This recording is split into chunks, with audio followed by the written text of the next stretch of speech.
पहली वाली क्लास में हम मध्य प्रदेश के राष्ट्रीय उद्यान की पृष्ठभूमि समझ चुके थे। आज हम उसको ब्रीफ से पढ़ने वाले हैं। पहले वाले वीडियो में मैंने आपको कुछ 12 जो मध्य प्रदेश के नेशनल पार्क है उनके बारे में समझाया था। आज मैं उनका एक बार फिर से आपको रिवीजन करा देता हूँ। तो पहला जो राष्ट्रीय उद्यान था कान्हा किसली राष्ट्रीय उद्यान था। यह मध्य प्रदेश का पहला राष्ट्रीय उद्यान है। ये वाइल्ड लाइफ सेंचुरी बना था 1933 में। नेशनल पार्क बना 1955। जो कान्हा किसली नेशनल पार्क है उसमें हमेशा डबल वर्ड आएंगे, आपको याद रखना है। जैसे ट्रिप 33, 55, ठीक है। तो आपको याद रखना है जो कान्हा किसली का है ना, तो 3355 कहाँ पर है, मंडला में। फिर अगर हम एंटी क्लॉकवाइज चलते हैं तो आपको हमारा जो मैप है उसके आधार पर पढ़ना है। दूसरा राष्ट्रीय उद्यान है जीवाश्म राष्ट्रीय उद्यान। जीवाश्म नेशनल पार्क ये काष्ठीय राष्ट्रीय उद्यान है। काष्ठ मतलब यहाँ पर जो लकड़ी होते हैं उनके फॉसिल्स पाए जाते हैं, जीवाश्म पाए जाते हैं, इसलिए ये काष्ठीय जीवाश्म राष्ट्रीय उद्यान है। ये नेशनल पार्क बना 1968, है ना। जीवाश्म 68 याद रखना, जीवाश्म 68। और कहाँ पर स्थित है, उमरिया में। फिर अगर हम और ऊपर चलते हैं, सॉरी, जीवाश्म डिंडोरी में है। फिर और ऊपर चलते हैं तो बांधवगढ़ राष्ट्रीय उद्यान नेशनल पार्क, ये भी बना कब है, 1968। तो याद रखना 68 मतलब बांधवगढ़, 68 बांधवगढ़, 68 जीवाश्म। इसी प्रोजेक्ट टाइगर, है ना। बांधव में कितने शब्द हैं, 1 2 3, तो प्रोजेक्ट टाइगर 1993।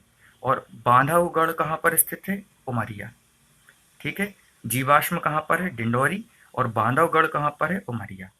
फिर उसके बाद और ऊपर जाते हैं तो सीधी सीधी जो संजय था वो बहुत सीधा था, तो सीधी राष्ट्रीय उद्यान 1981। चूंकि जो संजय था वो एक ही था, तो 1981। और संजय 8, है ना, तो प्रोजेक्ट टाइगर में कब शामिल हुआ, 2008 में। फिर हमने बात की थी और उसके ऊपर पन्ना नेशनल पार्क, इसे रेप्टाइल नेशनल पार्क भी कहा जाता है। जो वाइल्ड लाइफ सेंचुरी अर्थात वन्य जीव अभ्यारण्य 1975 बना, पन्ना 75, पन्ना 75। नेशनल पार्क 1981, चूंकि पन्ना एक एक ही मिल जाए लोगों को तो बहुत अमीर हो जाएंगे, तो 81 मतलब एक, ठीक है। और प्रोजेक्ट टाइगर पन्ना में कितने शब्द हैं, 2, तो 2 का 4 अर्थात 1994। ये इस प्रकार आपको याद रखना है। पन्ना छतरपुर, है ना, पन्ना छतरपुर में है और छतरपुर पन्ना में स्थित है, ठीक है। चलो, शिवपुरी शिवपुरी माधव राष्ट्रीय उद्यान नेशनल पार्क कब बना, 1958। याद रखना 58। जो माधव थे वो शंकर भगवान ही थे, तो शिवपुरी मतलब 1958। फिर ऊपर और जाते हैं तो शिवपुर, दोनों को डिफरेंस आपको याद रखना है। शिवपुरी अलग है, शिवपुर अलग है, ठीक है। शिवपुर पालपुर कूनो, ये एक नदी भी है वहाँ पर। अगर आप आगे पढ़ेंगे नदियों में तो पालपुर कूनो एक नदी है, उसी के नाम पर ही यह अभ्यारण्य का नाम पड़ा था, wild life sanctuary 1981 Palpur Kuno. और यह नेशनल पार्क दिसंबर 2018 में बना। फिर बात करते हैं भोपाल में स्थित वन विहार नेशनल पार्क। वन विहार यह अपने सांपों के लिए जाना जाता है, 26 जनवरी 1983, ठीक है। फिर धार धार जो नेशनल पार्क, धार में जो नेशनल पार्क स्थित है वो है बाघ जीवाश्म नेशनल पार्क, ठीक है। कब बना, धार, बाघ में धार होती है तो जो है धार में बाघ में धार होती है, इसलिए बाघ जीवाश्म नेशनल पार्क 2010, ठीक है। ओमकारेश्वर ओमकारेश्वर चारों धाम की यात्रा करने के लिए ओमकारेश्वर आते हैं, इसलिए ओमकारेश्वर राष्ट्रीय उद्यान 2004। होशंगाबाद होशंगाबाद में कौन सा है, सतपुड़ा, याद रखना है सतपुड़ा। तो सतपुड़ा नेशनल पार्क 1983 में बना। और प्रोजेक्ट टाइगर आपने देखा होगा, सतपुड़ा के घने जंगल, तो ये जंगल कैसे होते हैं, 999 के आधार पर, तो प्रोजेक्ट टाइगर 1999। छिंदवाड़ा में पेंच नेशनल पार्क, पेंच राष्ट्रीय उद्यान है छिंदवाड़ा। यह बना था 1983 में, 1983 में। इसे इंदिरा प्रियदर्शनी का नाम 2002 में दिया गया। प्रोजेक्ट टाइगर पेंच में 2 शब्द हैं, इसलिए 1992 पन्ना में 2 शब्द थे लेकिन डबल हुआ था, याद रखना है आपको।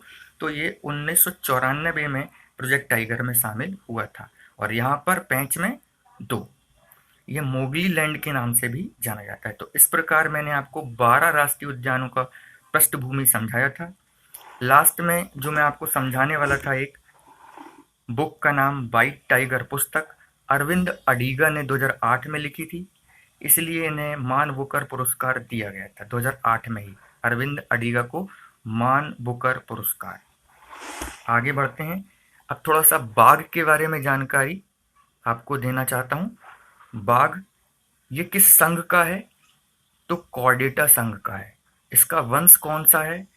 पैंथरा, है ना, इसका वंश है पैंथरा, और वैज्ञानिक नाम है, मोस्ट इंपॉर्टेंट, पैंथरा टिग्रिस। ये किसने दिया था? कार्ल लिनियस ने 1758 में दिया था। फिर अंतर्राष्ट्रीय बाघ दिवस कब मनाते हैं? तो 29 जुलाई को मनाते हैं, है ना। बाघ की पूंछ होती है तो 9 में भी देखिए 29, है ना, जुलाई वैसे ही दिखेगा आपको, तो 29 जुलाई। और 2018 की थीम क्या थी? सेव मोर टाइगर्स। आप 19 वाली देख लीजिएगा अपडेट। पहली बार 2010 में सेंट पीटर्सबर्ग टाइगर शिखर सम्मेलन में मनाया गया था। कौन सा? अंतर्राष्ट्रीय बाघ दिवस, है ना। 13 देश जहां बाघ उपलब्ध हैं, 2022 तक दोगुने करने की योजना है, ठीक है।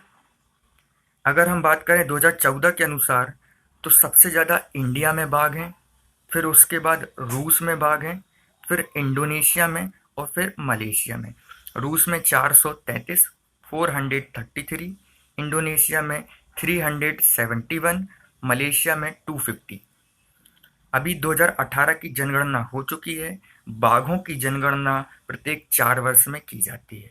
वर्तमान जनगणना के अनुसार मैं आपको बता देता हूँ, 2018 में हुई है, जिसमें 2967, 2967 टोटल नंबर ऑफ टाइगर हैं इंडिया में, है ना। इसकी एक कोडिंग है मकाऊ। सबसे ज़्यादा इंडिया में कहाँ पर स्थित है, किस राज्य में?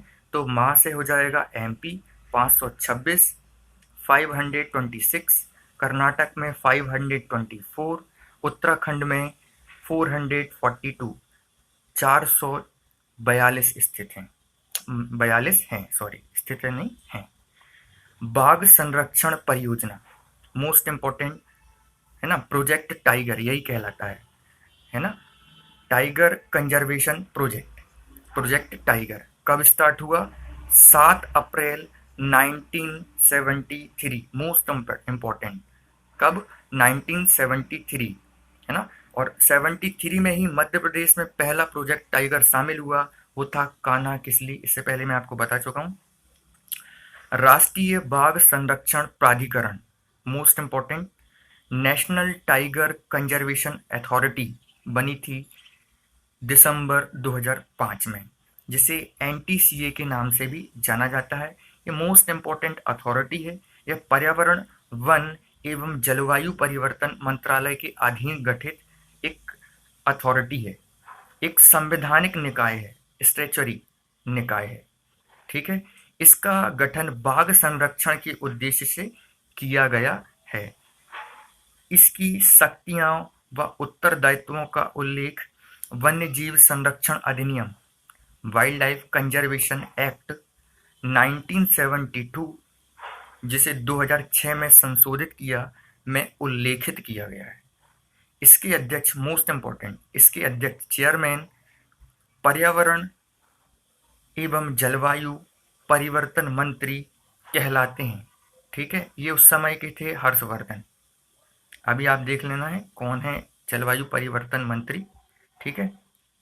वन्य जीव संरक्षण अधिनियम कब का है? 1972। अभी आपको बताया वन्य जीव संरक्षण अधिनियम 1972, बाघ संरक्षण अधिनियम 1973, एमपी वन्य जीव संरक्षण अधिनियम, MP wild life conservation act 1974, जल प्रदूषण रोकथाम एवं नियंत्रण अधिनियम, वाटर पॉल्यूशन, है ना, एक्ट 1974, एमपी की बात करें तो 74, और जल जल में दो शब्द हैं तो दो का चार, मतलब 1974। अब वन संरक्षण अधिनियम, वन की बात करें, है ना, वन में 80, 1980।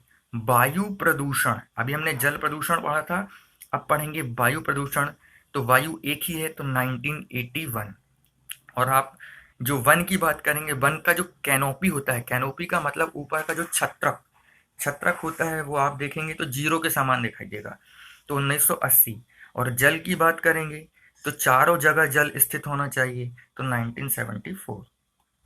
पर्यावरण संरक्षण अधिनियम 1986, आपको पता होगा, पर्यावरण संरक्षण अधिनियम, ठीक है। फिर पर्यावरण संरक्षण अधिनियम 1986, उपभोक्ता संरक्षण अधिनियम, है ना, कंज्यूमर प्रोटेक्शन एक्ट, 24 दिसंबर 1986। इसलिए हम 24 दिसंबर को उपभोक्ता दिवस भी मनाते हैं, कंज्यूमर डे। ध्वनि प्रदूषण अधिनियम, ध्वनि, है ना, तो ध्वनि मतलब 2000, ध्वनि 2000, तो याद रखना है आपको, ध्वनि प्रदूषण अधिनियम 2000। जैव विविधता अधिनियम, जैव विविधता अधिनियम कब का है, 2002। 22 मई को जैव विविधता दिवस भी मनाते हैं। मोस्ट इम्पोर्टेंट, 22 मई को कौन सा दिवस मनाते हैं, जैव विविधता दिवस। आर्द्र भूमि, आर्द्र भूमि मतलब वेटलैंड, है ना, वेटलैंड ये नियम है, याद रखना है, एक्ट नहीं है, नियम, रूल, ठीक है, वेटलैंड रूल 2010। और आर्द्र भूमि दिवस कब मनाते हैं, 2 फरवरी को आर्द्र भूमि दिवस मनाया जाता है। फिर है एसटी और अन्य परंपरागत वन निवासी वन अधिकारों की मान्यता अधिनियम, मोस्ट इम्पोर्टेंट, ये आईएएस में आया था, है ना, 2018 में शायद आईएएस ने पूछा था कि वन एसटी अन्य वन परंपरागत वन निवासी अधिनियम कब का है, तो आपको याद रखना है 2006 का है, ठीक है, मोस्ट इम्पोर्टेंट। अब थोड़ा सा एनजीटी के बारे में हम देख लेते हैं। एनजीटी का फुल फॉर्म होता है, ये पीएससी पूछ चुका है, NGT national green tribunal, Hindi में कहते हैं राष्ट्रीय हरित न्यायालय। स्थापना हुई थी 18/10/2010, याद रखना है 18/10/2010, 18/10/2010, है ना, 10-10 आएगा और 18। राष्ट्रीय हरित न्यायालय अधिनियम कब का है, एक्ट, है ना, नेशनल ग्रीन ट्रिब्यूनल एक्ट 2010 का है। उस एक्ट के तहत ही इसकी स्थापना की गई थी। ये 3 नंबर में भी आपसे पूछ सकता है ना, और अब तो 5 नंबर में ही पूछ सकता है नए पैटर्न के आधार पर। मुख्यालय, हेडक्वार्टर कहाँ पर है, नई दिल्ली। अन्य बेंच, अदर बेंचेस, है ना, अन्य खंडपीठ भोपाल में है, पुणे में है, कलकत्ता में है, चेन्नई में। मोस्ट इंपॉर्टेंट 4 जगह है ना, तो इन 4 जगह बीपीकेसी, बी मतलब भोपाल, पी मतलब पुणे, के मतलब कलकत्ता, सी मतलब चेन्नई। भोपाल, पुणे, कलकत्ता, चेन्नई। वर्तमान अध्यक्ष, है ना, वर्तमान अध्यक्ष आदर्श कुमार गोयल, ठीक है, ये हट चुके हैं।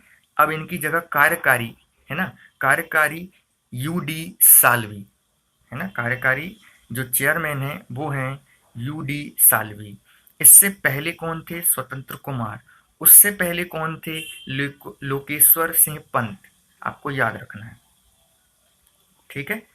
अब कौन कौन सी परियोजनाएं, परियोजनाएं मतलब कौन कौन, परियोजनाएं मतलब कौन कौन सी परियोजनाओं को बोलते हैं,